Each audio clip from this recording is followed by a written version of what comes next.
Hi, I'm Zibby Owens, and you're listening to Moms Don't Have Time to Read Books. This 30-minute podcast features a new author interviewed by me every single day, 365 days a year, for about 30 minutes. I am also the publisher for Zibby Books, which publishes 12 books a year in fiction and memoir. Our books are already out now. You can check it out on zibbybooks.com. And we have a magazine called Zibby Mag, where we have lots of wonderful essays and lifestyle features. That's at zibbymag.com. We have classes at zibbyclasses.com. And I recently opened a bookstore in LA called Zibby's Bookshop at 1113 Montana Avenue at 11th Street in Santa Monica. I hope that you are able to enjoy some of our other offerings, but this here podcast is the basis of all of it and started in 2018, and no matter what I do, this is basically my favorite thing. Enjoy.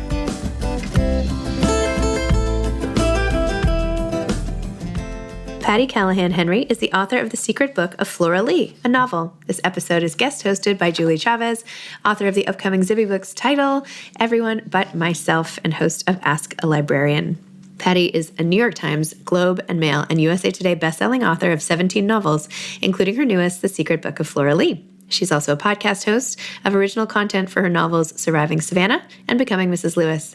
She is the recipient of the Christie Award Book of the Year, the Harper Lee Distinguished Writer of the Year, and the Alabama Library Association Book of the Year for Becoming Mrs. Lewis. She is the co-host and co-creator of the popular weekly online Friends in Fiction live web show and podcast. Patti also is a contributor to the monthly Life Lesson essay column for Parade magazine. She has been published in numerous anthologies, articles, and short story collections, including an Audible original about Florence Nightingale titled Wild Swan, narrated by the Tony Award winner Cynthia Erivo. A full-time author, mother of 3, and grandmother of 2, she lives in Mountain Brook, Alabama, with her husband. Patti, welcome to Moms Don't Have Time to Read Books. I'm so glad you're here I'm today. so happy to be here. Thanks for having me, Julie. This is great. I'm thrilled. I can't wait to talk about your book, The Secret Book of FLORA LEA, which I just finished on, I finished it 2 days ago, but I was walking around the house with this book. Awesome. I listened to a portion of it on audio as well. So I want to talk about that too, because it was incredible. But I'm a big fan, of course, of You've Got Mail, and Kathleen Kelly just has major vibes for me. And so when I was reading this book, I told my husband, this book is enchanting. I feel enchanted by this book. It just was so beautifully done. So congratulations. I'm so excited. Thank you so much. And I literally can't think of a word that would mean more to me than enchanting. So thank you from the bottom of my heart. Thank you. And I love Kathleen and You've Got Mail. And you're the first person who's kind of picked up on that vibe. So yay. I'm so glad. Truly, it just kept coming to mind. I thought, I'm enchanted by this. And I wanted to say too, that part of the wonder of it for people who want to read it in text, great. It's beautiful that way. But also, I think this is one of the most beautifully produced audiobooks I've heard. Cynthia Erivo was unreal. Can you even believe it? Like, okay, so so Cynthia once narrated an Audible original that I wrote called Wild Swan, which is a short, 2-hour short story about Florence Nightingale. And it was during COVID, and of course she was out of work, so they hired her to read it, and she read it. And I was so, I'm going to steal your word, I was so enchanted with the way she reads that when it came time for this book, I said, can you get her again? And they said, she's never read she doesn't read novels. And then and whatever magic they had to use, she said yes. So I am the first full-length novel she's narrated, and it is pure magic. I can't imagine. I had that on my list of questions for you, was if you had listened to auditions, how that came to be, because I was wondering, I've heard her sing and perform, and she's incredible. She's won a Tony, an Emmy, and a Grammy. Like, what the heck? And now she's narrated a full-length audiobook. I hope she wins an Audie for it. Then she gets one more thing. Absolutely. Yes. She'll be close to the EGOT, but e-goat, maybe something like that. We can add it. Yeah. No, she was incredible. But I think the thing I liked about it the most is that she really captured the spirit of the book, at least for me. I mean, just listening to it, I thought this is exactly a book I read years ago that I'm constantly thinking about was The Elegance of the Hedgehog. And there's a line in there about consonants. And she described it as, it's the feeling of this is arranged exactly as it ought to have been. And that's how I felt about her with the audiobook. This is spoken and performed exactly as it should have been done. I haven't listened to the whole thing yet, but I listened to the beginning, and I was listening to it walking down the sidewalk on book tour, and tears were like, the woman I was with, Meg, I said, listen, like I made us just stop and listen. I know. It's incredible. You're so right. I actually will listen to books often on a higher speed, right? Because I got things to do. But we're busy. That one, yeah, right. But that one, I refused to for that exact reason. I thought, nope, this deserves to be listened to at the pace that she recorded it. So, I'm so glad. Her rhythm and all the things were just well suited to this story. However, brava to you, because the way that you structured your sentences, the way that you wrote the rhythm of this book is part of its magic. So it's it was a joy to read. I don't remember the last time I've felt so moved and invested and involved in a book. Thank you. It was so great. Well, it was a joy to write. From the moment I wrote the kind of incantatory opening of Not Very Long Ago and Not Very Far Away, I wanted the whole rhythm of the book in places where it could to feel that way. Well, you achieved it. I wanted to talk a little bit about just a few of the things I marked in this story. Now, I went into this completely cold. I didn't read anything about the book, which is how I prefer to read. Me too. And I was fortunate to get an advanced reader copy, but I didn't read the letter from your editor. But then I went back afterward and read it. And if I may, she said, Trish, one of an editor's biggest thrills is to find a book by a veteran author who finally hits the big home run. The completely fresh and imaginative tale, she uses all her experience and considerable storytelling skills to write. And I was... Are you trying to make me cry? I was just, as soon as I read it, I thought, that's so perfect. So, I mean, I guess I just want to talk to you a little bit about, is this the story that's been waiting for you? Oh, wow. Because I look at your career and how long, and, you've written so many books and produced so many different things. You're with Friends in Fiction. You just have so many wonderful ways that you show up in the world. But how does this book fit into that? How did it feel for you? What an interesting and fantastic question, because I do think, I don't know if it was waiting for me, but I do believe in stories finding us. I mean, I 100% think that my favorite and best stories have been ones that I have been paying attention and gotten the chill bump and been curious about it and taken a deep head dive into it. But I do think that this is a culmination of all the things I love, right? So I wrote probably 10 or 11 contemporary fiction.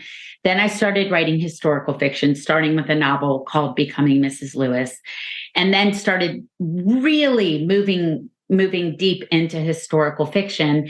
And this book is a combination of the things I love: fairy tales, story, the British countryside, myth, fable, legend, and then this kind of irrevocable hope that we don't let people take away from us, right? If we're living with hope for something that everybody else is saying is impossible, i.e., I don't know, Julie, a publishing career.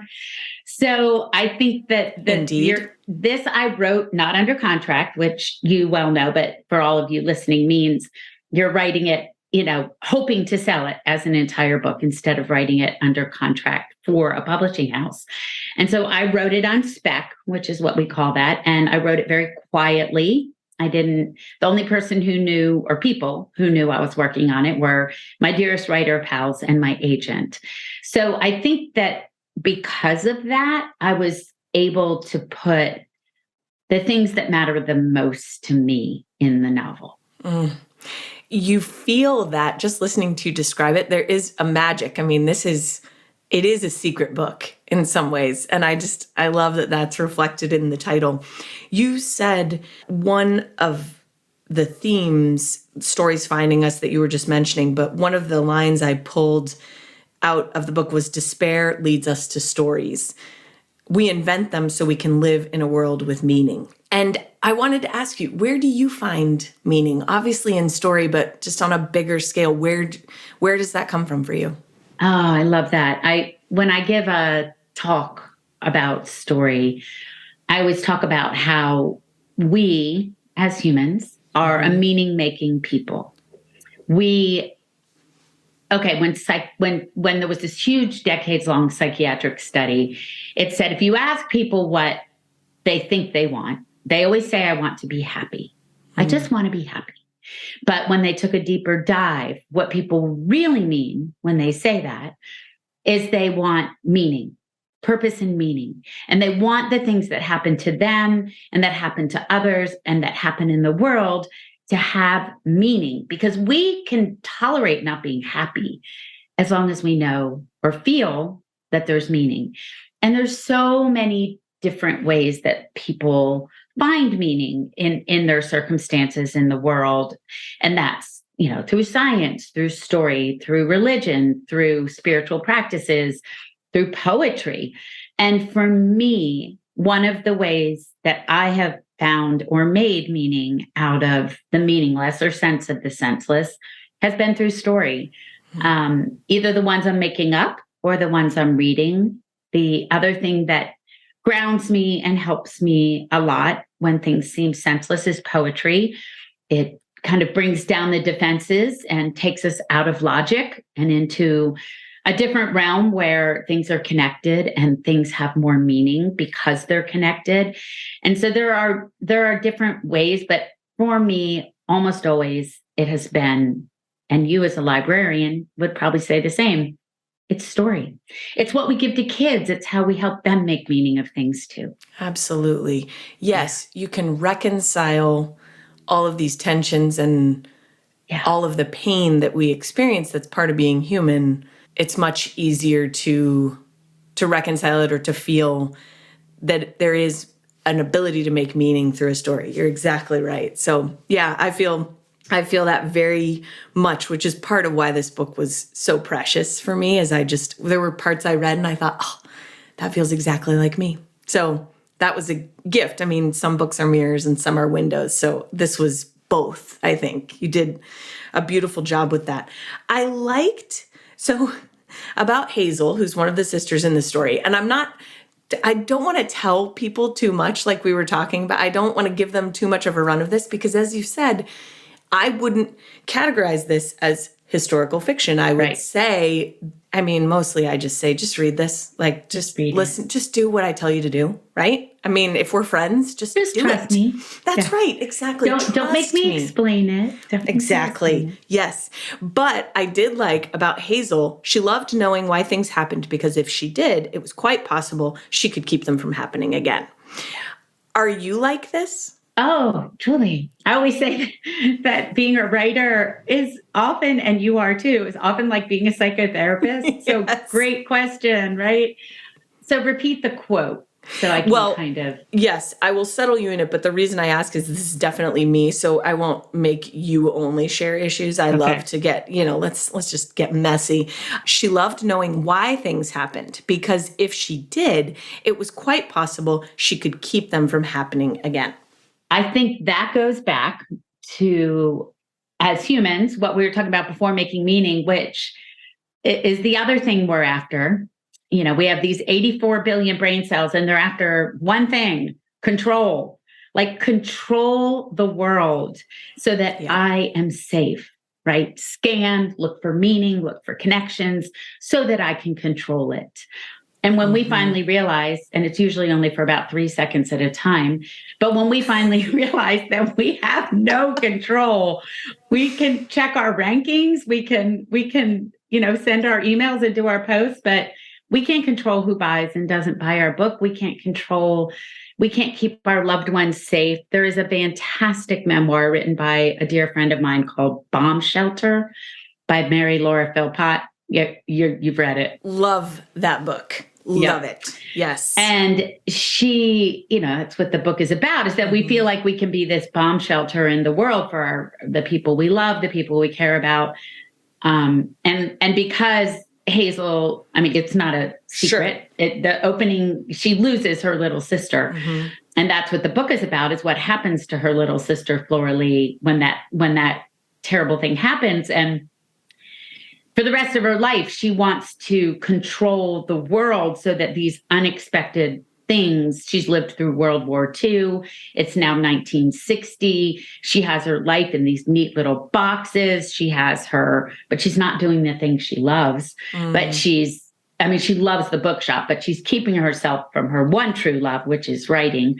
But she's got her job, her boyfriend, her parents, her mom. She keeps these little tight boxes because to go outside of those or to even look at the past is too out of control. So I think that is her way and our way, meaning you and me, of saying that, we try to control things that are in the end, ultimately never in our control. Oh, isn't that the most painful, beautiful truth of it is freeing loving people and awful all at the same time. It is. Gosh, I have to remind myself of that. Yeah. Oh, like you said, it comes in 3 seconds. Yeah, I think I'm in a 3-second cycle, of course, which I think my husband really enjoys. Oh, it's so fun for the people who we live with. Yes. So fun. Yes. I know. We're such a delight. They're so lucky. Absolute delight. Something that I really like that you talk about in the book is you talk a lot about pagan stories. Yeah. And I think what I love that I appreciated the way you did, there's something in our culture that sets pagan stories against some of the religious narratives, especially the Judeo-Christian ones. And I thought you did a really nice job of including them all and seeing what was there. And what are your thoughts on that when you think about story in that way? Tell me a little bit more about that. So as a caveat, I'm a preacher's kid. So I grew up with the biblical version of those stories. Right. And in high school, I took Latin instead of a language I might speak when I travel. I took an only written language, right? But why would you want French? Yay. Silly. It's really helpful when I go to France. But but what I also studied, because when you study Latin, you study mythology. And when I began to see how story is built on story, is built on story, is built on story, is built on story, I think that if we open our eyes to that, we see that throughout history, we have been trying to explain our origins, the natural world, spiritual things through these stories that all grow out of each other, right? They're not all that different in the end. Right. And there's an honoring, I feel, for the old stories, that we don't discard them because they aren't true anymore, or we don't believe in Zeus, right? Of course we don't. There's no Zeus, right? But yeah, there's an honoring in the stories that have led to where we are now. And I enjoy that honoring, and I'm really fascinated by the overlap of them. And one of the places they really overlap is with Bridget, because Bridget is both an Irish Celtic goddess, and she is also a Catholic saint. And it's the same person and the same stories, and they're celebrated on the same day. So how do we rectify that? How do we combine those? How do we hold that kind of non-dualism in our minds and hearts while simultaneously honoring both? So I was trying to do a little bit of that. And it's such a minor subplot, but it was important to me because of the overarching theme of the importance of story in the novel. That was important too. They're all stories are honored in their own way.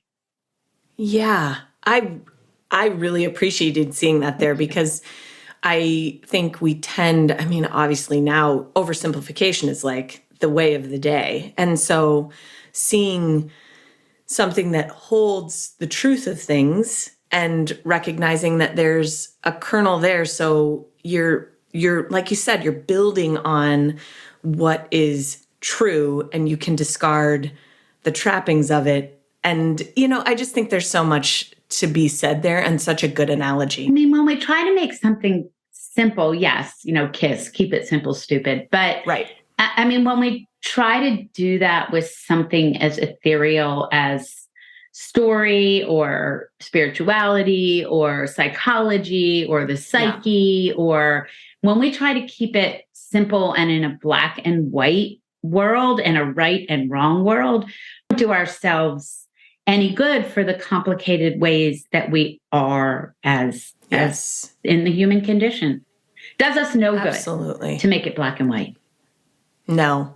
Yeah. Save that acronym for your budgeting or something really boring and stupid. Exactly. Right? For your next meeting. Yes. Yes. Who doesn't love an acronym in a meeting? Yeah. I did want to say one brief line about the Pied Piper business, speaking of stories and the naming of that. I really hope that someone got fired for that. Naming. I'm still trying to track down somebody in the British government who can explain this to me. It is incredible because we were talking, this is part of the children during World War II being moved out of cities, and the idea was to keep them safe. But Pied Piper, I mean, it really is like, if we called it today, like the stranger in a van movement or something, like, what are we doing here? This is not a good idea. Well, it makes me think of the child catcher in Chitty Chitty Bang Bang. Oh, I love that. Yes. Terrified my children for years. Terrified me. Oh, yeah. The child catcher was really, even when I watched that as an adult, I'm like, Mom. Candy, lollipops. Chitty Chitty Bang Bang is such a weird movie. It's like somebody had a psychedelic dream and wrote it down. 1,000,000%. Even when I watch it now, I'm a little bit confused when the water comes up on the car and I'm like, so wait, are we in a dream or not? What's happening? So I read this the other day and I remember I knew this a long time ago, but Ian Fleming wrote it. Like James Bond author wrote Chitty Chitty Bang Bang. I did not know that. Right? That's incredible. I'm here to broaden your world. Yes, you are. Ian Fleming. Wow. I'm going to have to look into that. Man, he must have had some dreams up in there, either hallucinogenic or non. We won't say. We won't judge. It worked. It worked. I mean, it was, that's amazing. I really love that. I think something you do really well is you write tension really well. Oh, thank you. And I think it really speaks to you are wanting to pull together opposites or pull together seemingly opposing themes or issues when really there is a middle ground for them. And so you write that really well. Thank you. I also love the way that you write about love and care. I just thought that it was beautiful. And I really liked the parts where you wrote about young love a little bit. There was a part, and I won't say anything except that you described it so aptly. You said, needing him to like her and pushing him away at the same time. And why? I just kept going back to that and thinking that is so true. Why is that? Why do you think, did you think about that when you wrote it, or was it? I think what I was tapping into is the way that we feel when we're 12, 13, 14, on the cusp. Yes. And there's this attraction. I mean, I think almost everyone, unless there's been some kind of trauma, can remember being 13, 14, 15, and there's this attraction. Oh my God, he looked at me. Push him, hit him on the playground, right? There's this great fear of being seen, maybe, or being seen for liking them in case they don't like you. And in this case, with the Hazel is talking about it. In this case, she is living in his house because during Operation Pied Piper, you lived with strangers. So not only is it multiplied by the fact that they've been living together for a year, but it's not her brother. right? Right. But they act like it, but they're not. So I really wanted to tap into this push-pull of someone is supposed to only mean this to me, but I think they mean this to me. How am I supposed to know? I'm only 15 years old. Yeah. I love the way you express that. And just listening to you talk about that just now, it really makes me realize that even in adulthood, I feel that push-pull when it comes to being deeply vulnerable. Yes. So there's something about vulnerability, and listening to you talk about it makes me realize that that really is your first taste of it. Yeah. Is that sort of young love exposure, which... I mean, even if it's a new friendship. Yes. Right? Indeed. Like, wait, I think they see me.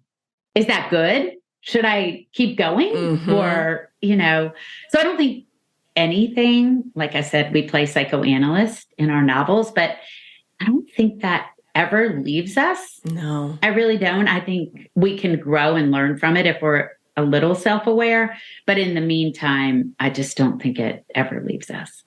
It's so true. I think that was something I really appreciated, is when you wrote, the way that you structured this, you really do get to see Hazel as an adult and Hazel as a child at the same time. And there's something so true about that, where, we're all who we are, and also the 17-year-olds we were. We are all the ages. All of them. We ever were. It's so strange. Wow.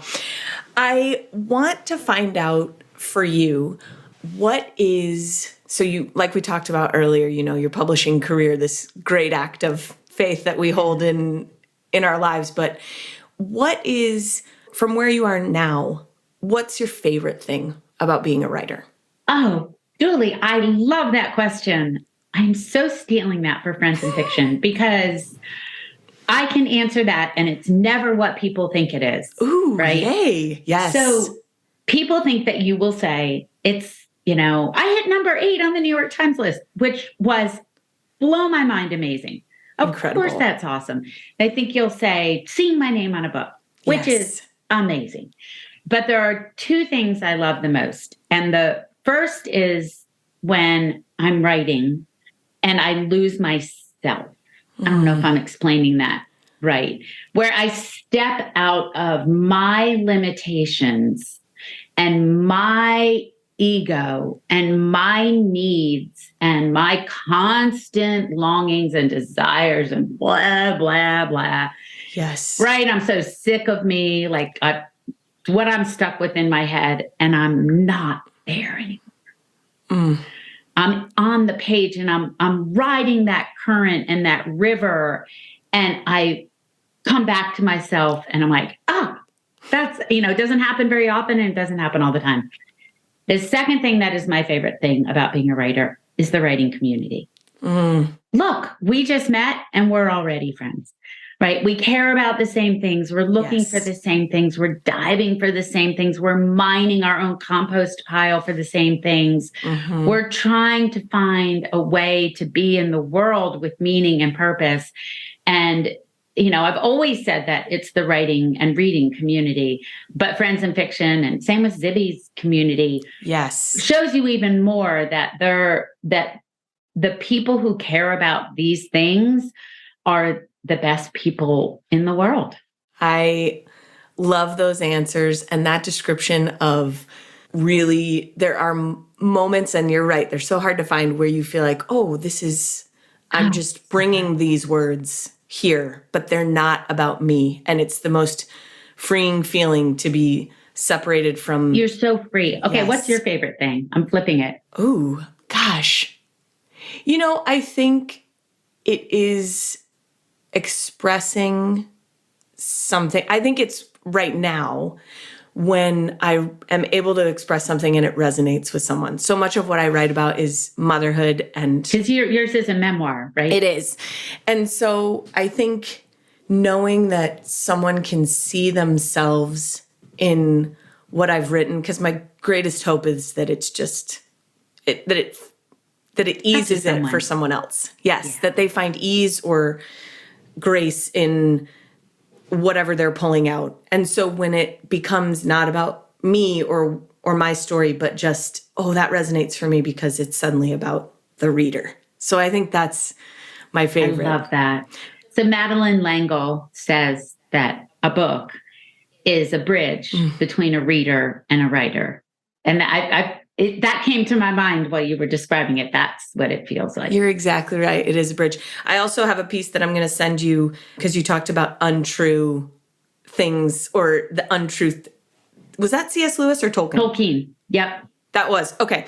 So, but there's a piece by her where that was what she was asked about Bridge to Terabithia, but is it true? Is it true? And it's a beautiful essay, and I think you'll really love it. Send it to me. I'll send that to you. And we'll link it in the podcast for anybody who's like, good idea. I want to know. I'll send it to, yes, I will share it with all the people. But I wanted to finish this by telling you that when I finished this book, and this was completely accidental, I was sitting at our local coffee place, which is called Inklings. No way. Which is named after their group. Yeah. There's C.S. Lewis stuff and Tolkien stuff all over the place.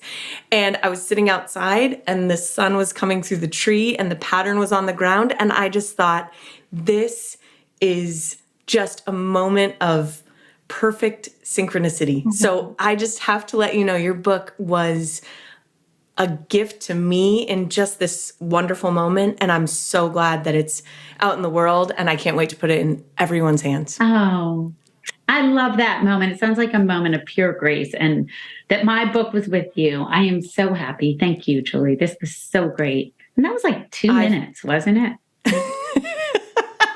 Yep, 2 minutes of time. We're done. 2 minutes. I like to make things fast. Yeah. 2 minutes. Thanks so much, friend. Thank you, Julie. Thanks for listening to this episode of Moms Don't Have Time to Read Books. Don't forget to follow me on Instagram at Zibby Owens and at Moms Don't Have Time to Read Books. Also sign up for my newsletter at zibbyowens.com and sign up for my virtual book club and meet lots of authors on Zoom every other week. Thanks so much to Steve and Ryan at Texture Sound for the sound editing. And thank you to Morning Moon Productions for providing this fantastic intro and outro music.